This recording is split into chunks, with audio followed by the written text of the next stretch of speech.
योद्धाओं, हम लोग आज समुच्चारित शब्द स्टार्ट कर रहे हैं और समुच्चारित शब्द हमारे मेंस के एग्ज़ाम में 2 नंबर का सवाल बनता है, कभी कभी 3 नंबर का सवाल भी बनता है और इसमें आपको 2 शब्द देते हैं और लगभग आपको तुरंग या तरंग इस तरीके का सवाल देके आपको पूछा जाएगा कि इसके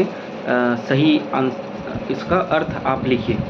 तो समुच्चारित शब्द रटने में बहुत ज़्यादा लेंदी हो जाता है और हमारे खास करके विनय कुमार पाठक की बुक में बहुत सारा दिया है और अगर हम इन सबको याद करने बैठे तो काफ़ी समय और दिमाग ख़राब टाइप का भी स्थिति कभी कभी आपको लग सकता है, लेकिन हमको याद करना पड़ेगा। और अगर आपको लग रहा है कि विनय कुमार पाठक में बहुत सारा है और आप उसको याद करने में समय आपको ज़्यादा लग रहा है, तो आप क्या कर सकते हैं, पहले थोड़ा सा याद करें और थोड़ा सा याद करने के लिए हम लोग क्या करेंगे, हम लोग तिवारी सर की बुक आती है मुस्कान पब्लिकेशन की, उसमें कम दिया हुआ है, तो हम लोग पहले क्या कर लेते हैं, कम याद कर लेते हैं और जो इम्पोर्टेंट है वो पहले याद कर लेते हैं।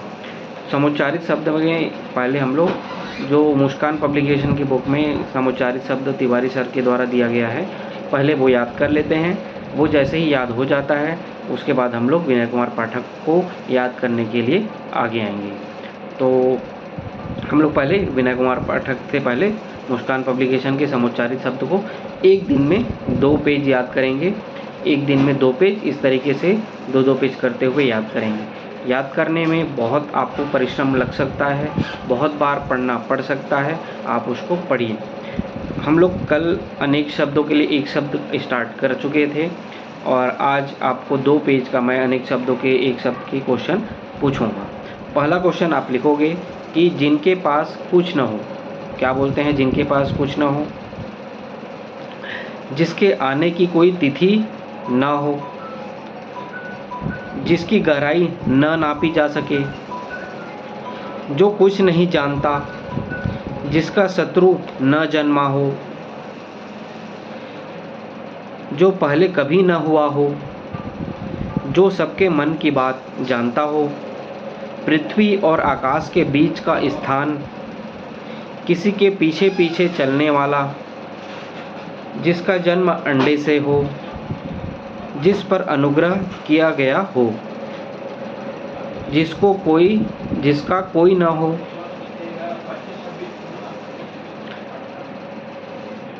बिना वेतन काम करने वाला, दोपहर के बाद का समय,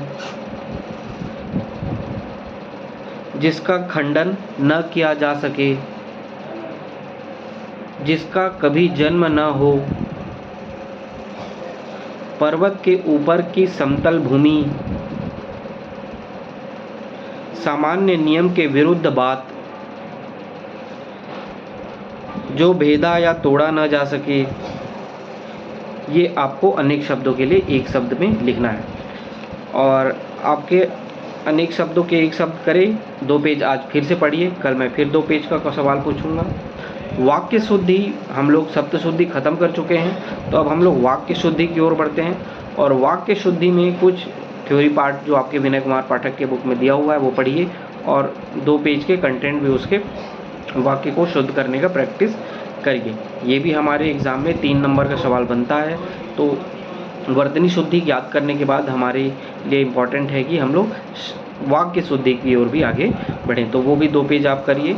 इंग्लिश के 120 रूल्स में आज हम लोग 40 रूल तक पहुंच चुके हैं। मेरे यूट्यूब के प्लेलिस्ट में इंग्लिश के सेक्शन में आपको 120 rules of grammar bye Nimisha Bansal मिलेगा।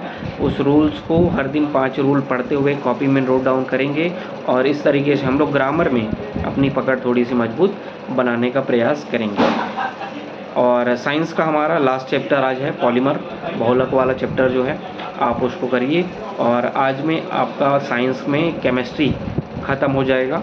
तो आज आप प्रयास करें कि केमिस्ट्री आज आपका ख़त्म हो जाए और आज के दिन यूनिट 5 को कम से कम 10 बार आप पढ़ने का प्रयास करें ताकि वो याद आपको हो जाए।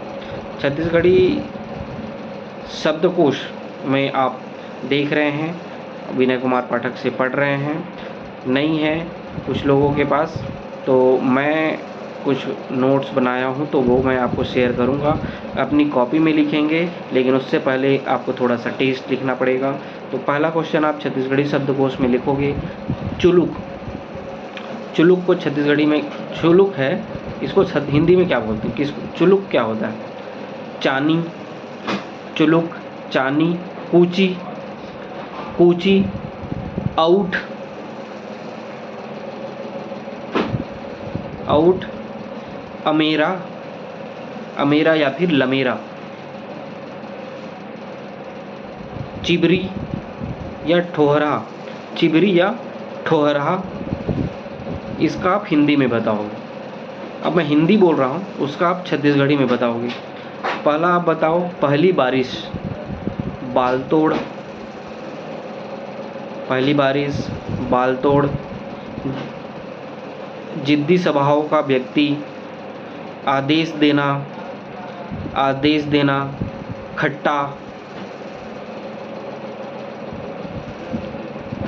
खट्टा, खाने के बाद हाथ मुंह धोना, इसके लिए आप छत्तीसगढ़ी में बताओगे। तो ये आज आप छत्तीसगढ़ी शब्दकोश भी हम लोग अपने रूटीन में स्टार्ट कर रहे हैं पूछना, तो आप इसको अपनी कॉपी में नोट डाउन करिए। और आप जब मैथ्स का प्रैक्टिस कर रहे हैं तो यूनिट 2 आज आपका अनुपात समानुपात रेशियो एंड प्रोपोर्शनल ख़त्म हो जाएगा। कल हम लोग इसके ऊपर एक क्वेश्चन सेट देंगे, उसकी प्रैक्टिस आपको करनी है।